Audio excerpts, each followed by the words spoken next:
we'll always have a guide, decision to make in our life, always. And that can only happen if you have somebody in your life who is giving you a guidance which is selfless, a guidance which is not selfish.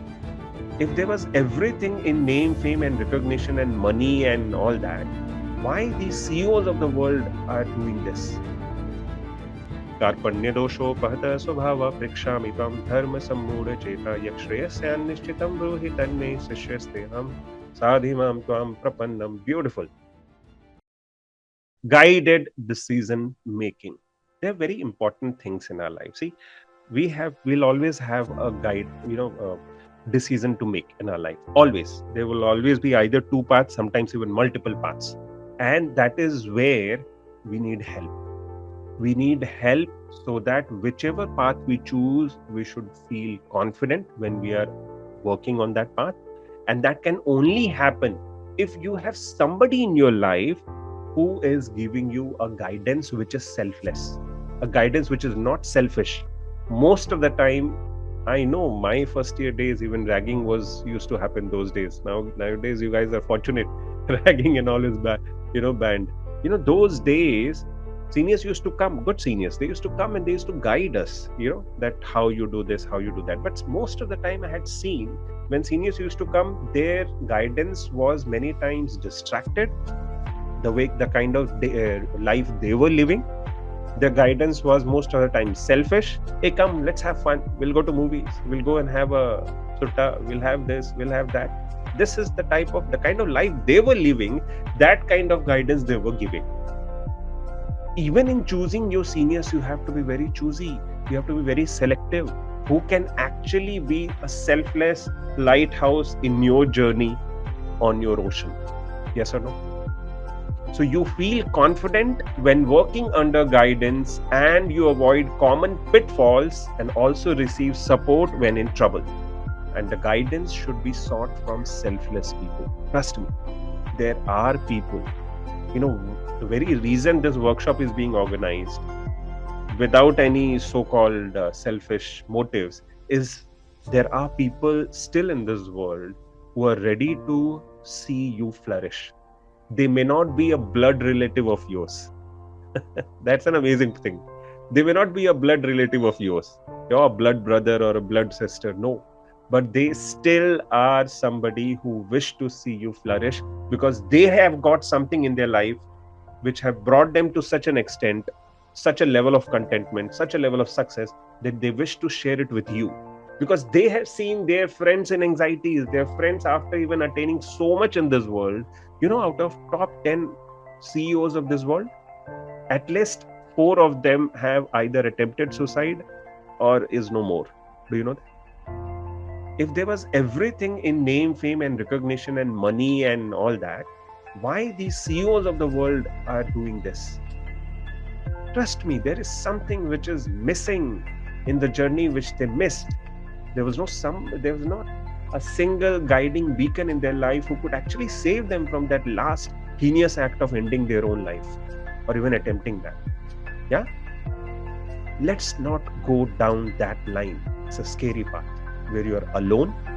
And in the journey, it is, especially in the so-called job journey or your management journey or in whichever kind of job you get into, it's an inverted funnel. You have seen in funnel?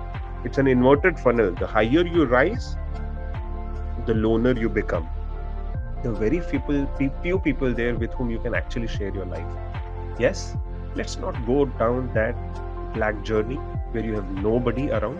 Yes, let's start associating with people, those who are like-minded, those who are selfless, and those who have the capacity and capability and experience as well as expertise to actually lead you in this way meritoriously.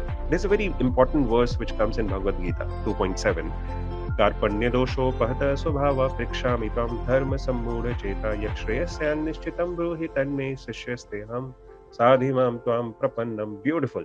At one point of time in the second chapter, it is clearly told here, as I was telling you in the beginning, that Arjuna is telling this, now I'm confused about my duty and have lost all composure because of miserly weakness. In this condition, I am asking you to tell me for certain what is best for me. Now I am your disciple, a soul surrendered unto you. Please instruct me. Before this 2.7, all the first chapter verses and first 6 verses of chapter 2, till then, this guy Arjun, he was thinking that Krishna is my friend, and which was always the situation. Krishna was born as his brother. Yes or no? Yes, one of his cousin brothers. So he used to always think that Krishna is my friend, and like friend only, he used to deal with him. Like many times we meet our seniors and they are so friendly and we are so happy. Oh my God, my senior is taking me to sometimes some nice restaurants and we are having nice food, and he's paying for me. Such a nice, selfless guy.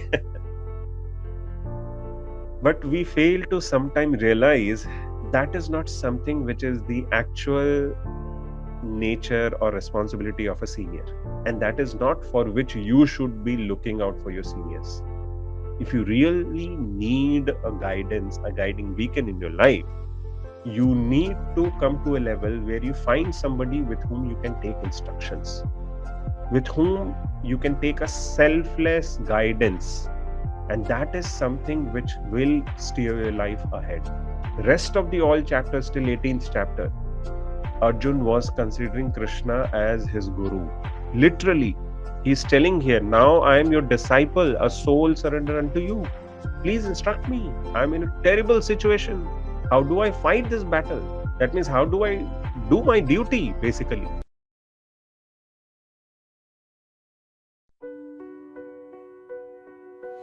Dreams like whispers in the dark sky. Each child a star that wants to fly. 1,000 paths, 1,000,000 fears. We guide them through the stormy years. Through every down, every fall, we hear the call. We hear